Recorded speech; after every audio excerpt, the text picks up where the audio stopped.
A rare photograph of the late Princess Diana, who tragically passed away over 25 years ago in 1997, will be featured on the cover of the January 2024 issue of Tatler magazine. The beautiful black and white photograph was taken by none other than the highly acclaimed, decorated and respected British portrait and fashion photographer David Bailey, back in 1988 when Princess Diana was in her late 20s, looking as stunning as ever. In the evocative photograph, which will surely be admired and appreciated by Princess Diana fans worldwide, the princess looks off wistfully into the distance, with a gentle, kind expression on her graceful face. Her fashionable late 80s hairstyle seems to perfectly capture her famous elegance and poise. Tatler likely chose this particular photograph not only for its rarity and the skill in which it was taken by David Bailey, but even more so because it seems to so quintessentially capture the warmth, compassion, and inherent goodness that Princess Diana was so beloved for by millions. In addition to the Princess Diana cover story, January's Tatler issue will also feature a story by prominent British historian Hugo Vickers voicing his strong criticisms of the hit Netflix series The Crown. Hugo slams The Crown for straying excessively far from the truth and accuracy in how it has portrayed the British royal family in recent seasons. Hugo writes that while early seasons were more fair in their depictions of royals from the 1950s, it got worse and worse in accuracy as the show came closer to the modern day, featuring Princess Diana and the younger royals. Hugo says he can only imagine how distressing it will have been for the young members of the royal family to see the drama surrounding Diana's fatal car accident, the central feature in Series 6. Hugo asks pointedly, how low can the producers stoop in their willingness to sacrifice truth and accuracy purely to entertain viewers? This is far from the first time The Crown has faced backlash, especially for its latest season released just this November 2022 on Netflix. Regarding the iconic 1988 Princess Diana photo shoot with David Bailey, the famous photographer and artist has previously shared insights into how the shoot went down and what Princess Diana was like at the time. Despite being one of the most acclaimed photographers ever for his distinctive black and white photographic portraits, David initially faced doubts that he was the right choice to photograph Princess Diana. Esteemed photographer Norman Parkinson was originally suggested to do a photo shoot with young Princess Diana. However, Princess Diana herself overrode advice from her staff and boldly chose David Bailey to photograph her instead. Bailey was best known for his high-contrast black and white portrait photos and had previously photographed Princess Margaret's husband. So Princess Diana was clearly an admirer of his unique aesthetic style. In 2021 interviews, Bailey commented that Princess Diana had rather overdone hairspray in her hair, saying her elaborate 80s hairdo was solid as a plastic dummy. However, he emphasized Princess Diana could not have been nicer, warmer, or more patient during their shoot together.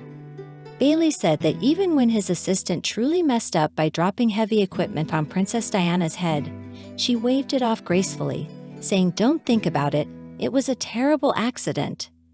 Bailey said he was amazed by Princess Diana's kindness and told her she was being remarkably magnanimous in her calm reaction. Ever humble and grounded, Princess Diana then earnestly asked Bailey to explain to her what the word magnanimous even meant. Even when she was still so young, her uncommon degree of compassion and grace left a permanent impression on the master photographer David Bailey. The story behind the cover image Tatler chose of Princess Diana shows how almost 35 years later, her warmth and humanity still shine through today.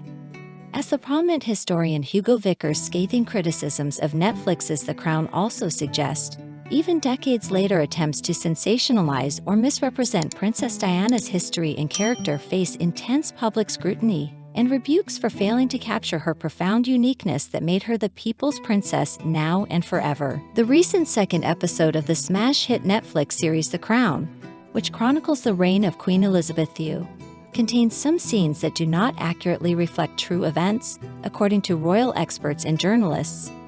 Specifically, the episode shows a photo shoot with Prince Charles and his sons William and Harry at the Balmoral estate in Scotland, shortly after the death of Princess Diana. Royal correspondent Robert Kay, who attended the real photo shoot in 1997, said the show misrepresents what actually happened. He explains that around 40 media personnel were present for the photo shoot, which took place on a sunny day, unlike the rainy and gloomy shoot depicted on the show. Kay recalls how Prince Charles greeted the press corps politely and wished them a good day, while William and Harry were somewhat awkward and standoffish, as would be expected of young boys unaccustomed to media attention. A key detail the show gets wrong is the implication that the photo shoot was deliberately staged by the palace in response to the publication of paparazzi photos showing Princess Diana vacationing with her then-boyfriend Dodi Fayed. However, Kay clearly remembers a palace official firmly denying those allegations at the time and pointing out that the photo shoot had been planned before the controversial Diana photos were even published. So while the timing was unfortunate, this does not appear to have been an intentional tit-for-tat gambit by the royals. The Crown also presents several questionable scenes related to Princess Diana's anti-landmine activism. In one scene, she is shown visiting Bosnia and heretofore walking through a simulated minefield, recreating those iconic photographs of her in body armor and a visor.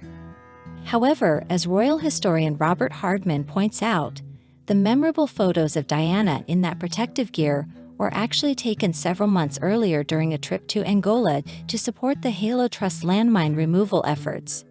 Her Bosnia trip did shine a light on landmine survivors, but did not involve a minefield walk. In another disputed scene, Diana is shown enduring a cringeworthy press conference where reporters barrage her with rude personal questions unrelated to her cause. But per Hardman, no such raucous press conference occurred in real life. In fact, at that time, Diana was actively highlighting the Landmine Survivors Network, decked out in British Red Cross apparel rather than the Relief Aid badge shown on the Netflix dramatization. It seems curious that the show would opt to portray Diana as aligned with an unrelated New Zealand charity that isn't even involved in landmine efforts or related activities, when her true focus was on British and international landmines charities. Some sources close to the Halo Trust have expressed disappointment that the Crown script omitted Diana's partnership with their organization, thereby losing a chance to educate viewers about this noble humanitarian cause that was important to the princess in her final months. Instead, her advocacy work gets entangled with a fictional charity that has zero name recognition or relevance to the landmine issue. One journalist even bothered to contact this relief aid organization about their puzzling cameo on The Crown, only to have them reply that they have never operated in Angola or addressed landmines in any capacity. So it seems some artistic license on the part of Hollywood screenwriters has introduced puzzling inaccuracies into the show's reenactment of Diana's last passionate campaign. Why The Crown would elect to falsify details related to an issue Diana deeply cared about, one that still plagues inhabitants across stretches of Africa today, remains unclear. But consistent with previous installments of the lavish series, entertainment imperatives and dramatic license seem to take precedence over historical facts when recounting the intricate relationships and events surrounding the modern British royal family. This latest season is proving no exception to that pattern, much to the exasperation of journalists, historians, and charity workers who strive to portray Princess Diana's complicated yet purpose-driven life in all its bittersweet reality. Her global popularity clearly remains undiminished over 25 years since her shocking death, but casual viewers reliant solely on the Crown's account may draw some skewed conclusions about key moments from Diana's extraordinary yet all too brief life story. Dear friend, if you like everything new about the royal family and don't want to miss all the novelties, subscribe to our channel and like it. By doing so, you take part in our development. We work for you.